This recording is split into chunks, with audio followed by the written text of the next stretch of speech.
Welcome to Motivation with Marissa, where we get empowered by sharing our stories. I'm Marissa Mitchell, and my guest today is changing the story we tell ourselves about aging and living active lives. Kristen Coffield, founder of the Culinary Cure. Kristen, thank you so much for joining me.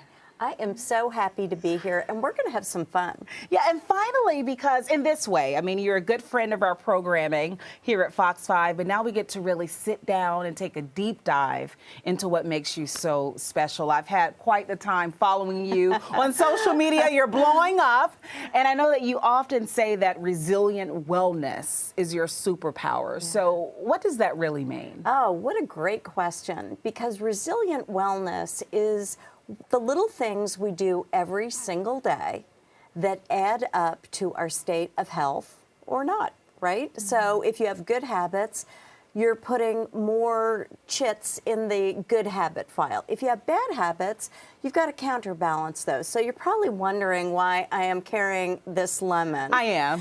Okay, so what I became known for originally was hydration. And the power of starting each day with a nice big glass of warm lemon water, which I know you do now, since we did our hydration segment. I started, Kristen, but then I stopped. I have to stay with it. Yeah. That's my struggle. Yeah. But that's why you're here today, too, to motivate us to continue good habits. Well, and think of it this way. Everything is a practice. Sleep, exercise, how we eat, if we hydrate, managing stress. All of that energy, right? It's all a practice. And the more we practice, the better we can get at it. So with hydration, remembering to start each day with water to rehydrate after the fast that occurs during sleep is like this one simple thing everybody can do. It's free. Everybody can do it. But it has this profound cumulative effect and helps add up to that resilient wellness. How did you get to the point where you had that focus and that lifestyle change into health and wellness? Because it's not just nutrition, it's fitness, it's mental health. How did you get there? So my personal story, and I often say my story's a little bit of every woman's story. When I was in my 50s, and you don't really know this, but when I was in my 50s, everything that could go wrong did go wrong.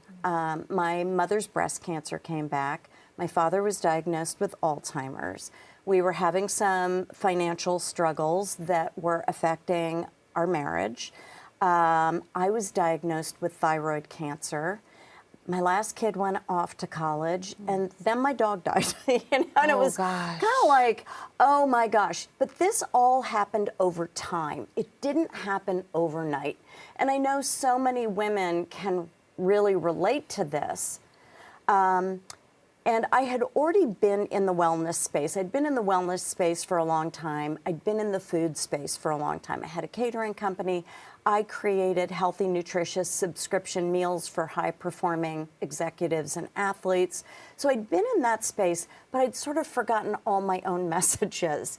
And when your life is really stressful, you start to slide into sloppy habits. So too much caffeine, too much alcohol, too many refined carbs, too much sugar.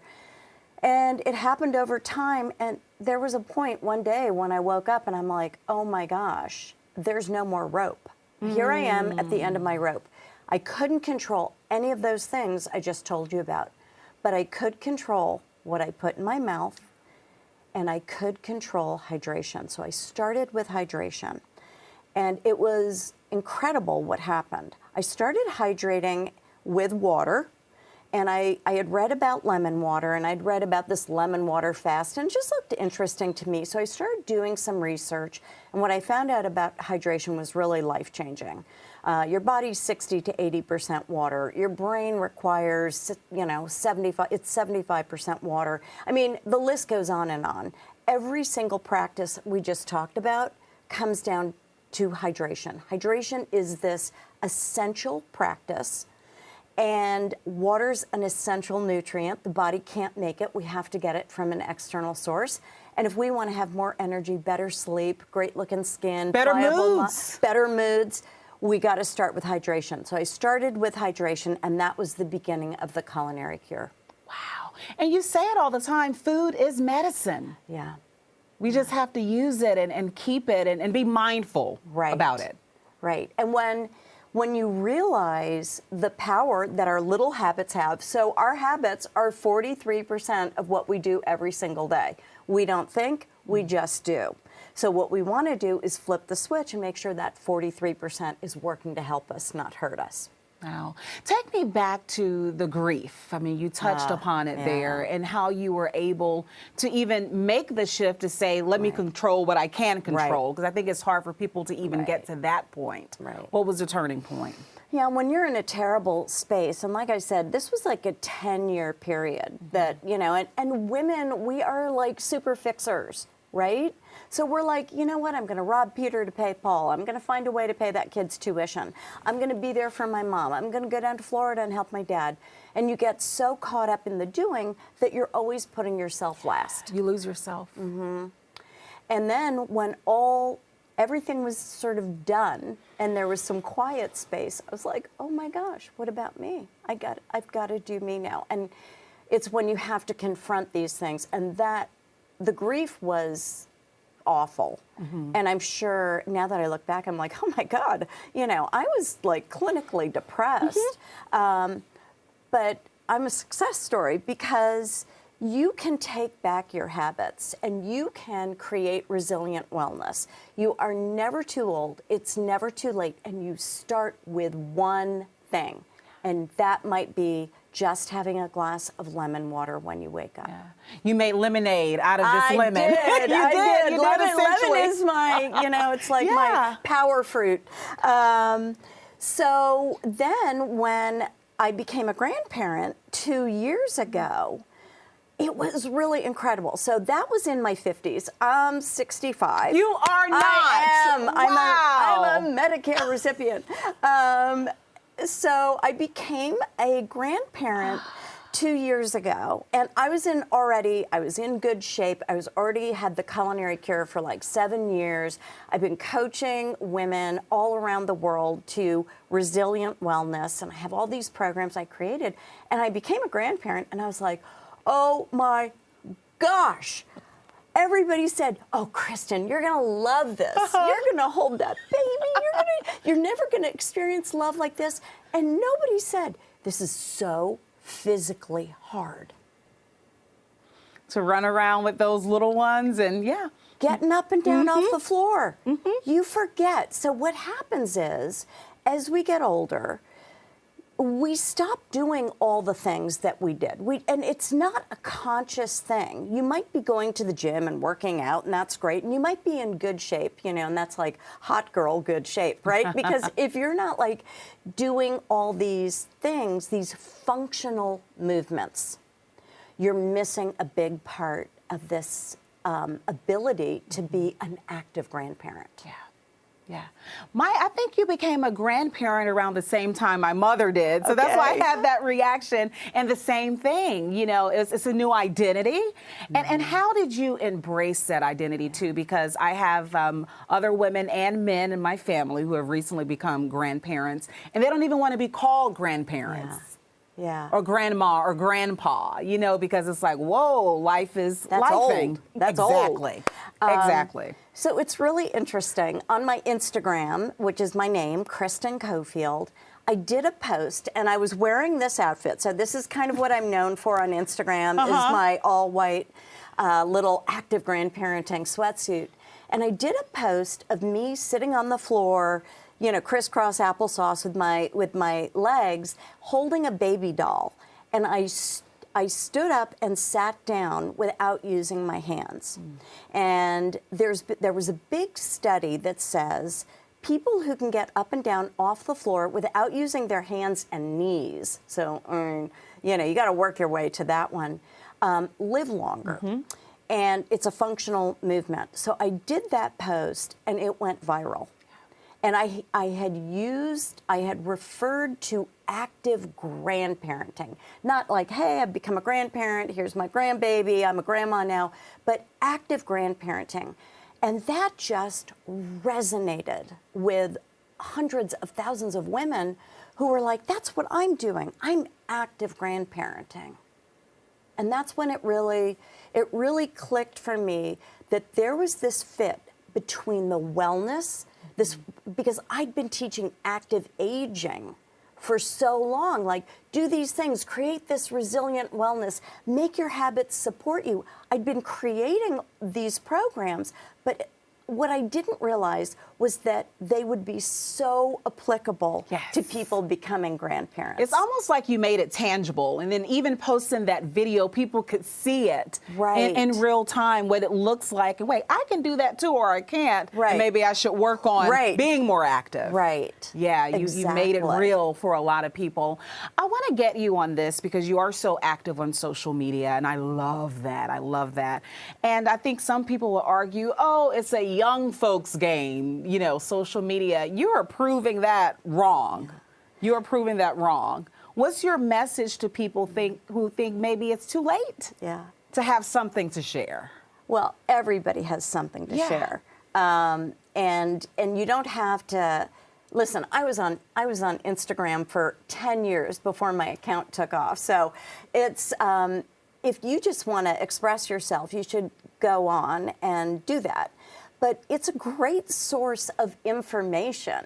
And that's what I'm finding, is that so many women, they're not there to post. They're there for knowledge. Yes, consumption. And community, a little bit of community, you know, and women saying, yes, you know, I want to do that. So, but I can't do that now. So what's a preliminary move? What can I do? And I think that's what we have to focus on. From an aging standpoint, we want to focus on what we can be doing, not what I can't do that. I haven't done that in a million years. Well, guess what? With time and practice, you can do a lot more than you think you can. And this active grandparenting. So the real goal, I think, for people is, first of all, grandkids are a huge motivator. You want to spend more time with them, and you want to be actively involved. So by exploring the idea of active grandparenting, you're exploring the idea of active aging and extending the active years of your life. So grandkids are like your motivation to get in better shape, to hydrate, to focus on better sleep, to improve your energy. You know, there's Germans hiking the Alps in their 90s, right? People in the blue zones live longer than anywhere else on Earth, and they don't retire. They're still riding their bikes and taking care of animals. And, you know, so it's changing this mental attitude like, oh, I can't go on social media because I don't know how to do that. Well, guess what? Maybe you should challenge yourself to learn something new and go on social media. I mean, your energy is magnetic, first of all. You're so bright, so bubbly, I mean, compassionate, all of those things. Outside of what you consume and what you do to remain active, where do you think that comes from? Your inner joy. Yeah, my inner joy. Well, I had to work hard for it because I didn't have it for about 10 years. And the big lesson that I've learned that I'm happy to share with everybody is, if nobody's listening to this has read the, I think it's called the 4 Commitments, and you make these commitments to yourself, and you're careful with your word, and you never make assumptions, and you always do your best. And gosh, the big deal is let go. Stop living in the past. Stop living in the future. Live in this present moment, and that's what grandchildren teach us. Be a child again. And just have fun. There's so much negative self-talk in our heads from the minute we wake up. So here's what I would tell somebody. You want to have an amazing day. Set it up for yourself. When you wake up, don't look at your phone and start scrolling social media. Take a minute and flip the switch and go into your conscious mind. So your subconscious mind is where all that negativity and negative self-talk is. I can't, you're not good enough, you're too old, you're too fat, you're too whatever, right? And in that moment, what you do is you think about the thing that makes you happy. It might be your cat. It might be your grandchild. It might be somebody you're going to see.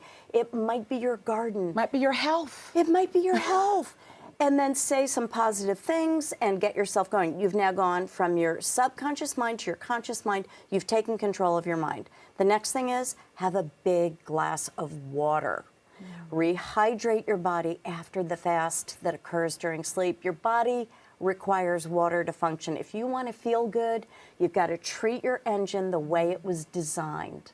You got to give it what it needs. You wouldn't put diesel in a non-diesel vehicle. You just wouldn't do it. Yep, that's what so many of us do. You can still have your coffee. I love coffee. But have your water first. So now you took control of your mind. You took control of your body. Take a couple of deep breaths and be so grateful you got another day to play. You give us so much, so I'm just curious with your activity and active lifestyle, even on social media, what are some of the messages or maybe the most memorable one you've gotten from one of your followers that makes you go, you know what, this is a good thing and I'm going to keep on keeping on? I get a lot of feedback from women who are so excited to be heard because they don't feel like they've been heard in the grandparenting space, and they want to know what they should be doing, right? So they want kind of this playbook for active grandparenting. So what I'm hearing is, thank you so much, because I've been wondering how to approach this. And here's the deal. Active grandparenting is about helping your children in the way they want to be helped, not the way you think they need your help. So this is about changing the way we communicate with our children. You're almost like a consultant. Right, Yeah, exactly. As opposed to being directly involved, because they're the parents Dear now. KK. Yeah. You know, like I'm KK, my husband's chief. But, you know, our daughter, the mother of our two grandkids, is a very strong-willed. She knows what she wants. I had my turn. I got my chance to raise my kids. So now it's my turn to do what my daughter wants, to be helpful. And that's part of it about the physical component. We need to be able to be helpful. We shouldn't need help. So we've got to take good care of ourselves so we can come in and be helpful. And listen, if you're not in great shape, you can still sit down and fold laundry. You don't cook, you can order in a meal. You know, this is about helping our kids the way they want our help. That's good. I always end on this last question I ask to all of my guests, so I will pose it to you. Since this is Motivation with Marissa, Kristen, what's motivating you these days? Oh, well, the desire to live younger, longer, to have more years. I'm 65 now. I'd like 75 to look a lot like this. Wow. That is so powerful. Yeah. I want more time with those grandkids. I'm like, oh my gosh, they grow so fast. You know, I want to see them as they change and they age, and I want to be able to get up and down off the floor and climb the tree and, well, get them in and out of the car seats, which is so complicated, the technology. Somebody wrote me and said, oh my God, I'm 67 and I was just with my grandkid and I did it all, and I got him in and out of the stroller and we went for a walk and up and down off the floor, and then I had to carry the stroller up the stairs to the brownstone because I couldn't figure out how to fold it back up. Oh my gosh, I'm not a grandparent, but I'm an auntie, and I went through that when I took my nephew to the zoo. I almost broke out in tears. Right. It was like, I was fighting with the stroller, going up the steps in the garage. But anyway, thank you so much, Kristen, for your time, for your expertise, for all that you share, all that you continue to share. And I encourage all of you to follow her across her social media, and definitely go to Culinary Cure to learn more. And on the Culinary Cure, I have a cookbook that I just completed with like 30 recipes, and it's the Active Grandparenting Cookbook. And these are recipes that feed kids To adults, they're delicious, they're easy, and it's like the perfect gift is to cook a meal for your You gave us family. the cookbook and the playbook. Thanks so much. And thanks for the lemon, too. We appreciate it. Thanks for watching.